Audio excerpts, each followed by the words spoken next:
This is Omega's best dive watch to date. While some might find it a bit large, the technical aspect of this watch is very impressive. The first Seamaster Omega introduced was in 1948, and since then, it has been obvious that Omega didn't have a clear path for the Seamaster. They released a crazy amount of variety to suit anyone's wrist, from soccer timers to world timers, to dive watches to simple everyday watches, such as the Aquaterra line. Omega even used gold, titanium, and ceramic, as we see here today. However, all that being said, it's hard to argue that the most iconic Seamaster ever produced was in 1993, the Bond Seamaster with the iconic wave dial. Fast forward to 2012, Omega removed the wave pattern on the dial and added ceramic. Now, that same year, Rolex released their updated Submariner, which gave the same formula of ceramic materials and a nice glossy black dial. Many believe Omega removed the wave pattern to compete directly with the Submariner.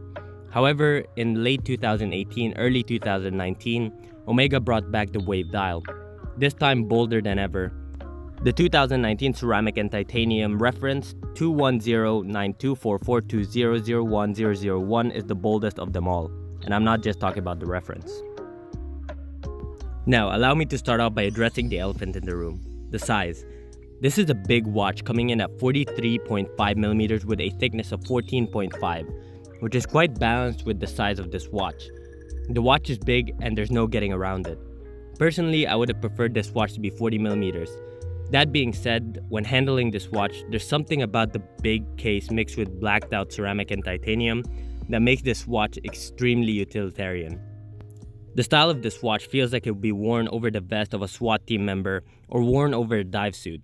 In fact, I tried this on over a bomber jacket, and call me crazy, but it really looked good.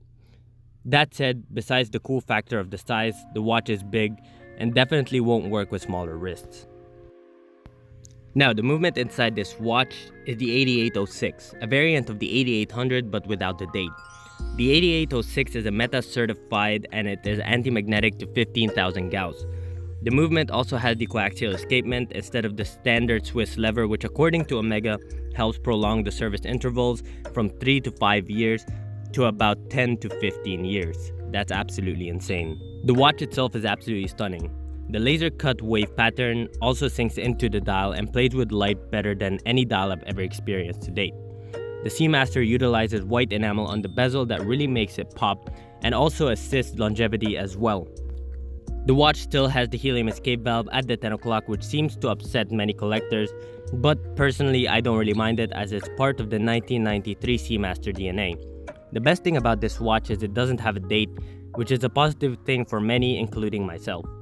The white and black balance on this watch is extremely satisfying, and I'm really glad they didn't put the red Seamaster text on this one. That would really disrupt the overall stealthy aesthetic. Now, before any review, I always answer one question from you guys. I usually post a picture before posting the review to ask you guys if you have any questions about a specific watch.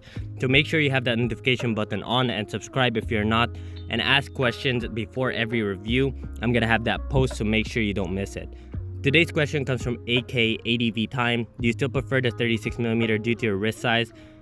First of all, I would like to say thank you for the question. My answer is yes. I absolutely love that 36mm watch. Most people might find it a bit small, but I wore that watch doing a lot of things, going on adventures and doing a lot of things. And personally, having that 36mm size was not only comfortable, but it kind of looked good on my smaller wrist. But that's just personal taste. There's nothing wrong with the 42mm or the 41mm, or in this case, the 43mm. But all that being said, the 36mm kind of reminded me of a vintage Explorer. It was just so comfortable on the wrist, that's why I personally prefer it. Now, make sure you guys check out Exquisite Timepieces. They're an authorized dealer for Omega, as well as Grand Seiko, Blancpain, Breguet, and 40 different other brands. So make sure you guys check them out. They also have really cool pre-owned watches, so make sure you check them out. Make sure you mention the channel when you go check them out, and they'll hook you up over there at exquisitetimepieces.com. Also, make sure you check out this review of the Submariner versus the Omega. I posted this right before this one, so you don't want to miss it. But guys, I would like to thank you so much for watching. Please add in the comment section below what you think about this new Seamaster. Is it too big? Is it cool? Does it have that cool factor? What do you guys think about this watch? Make sure you subscribe to the channel, and guys, I will see you in the next one.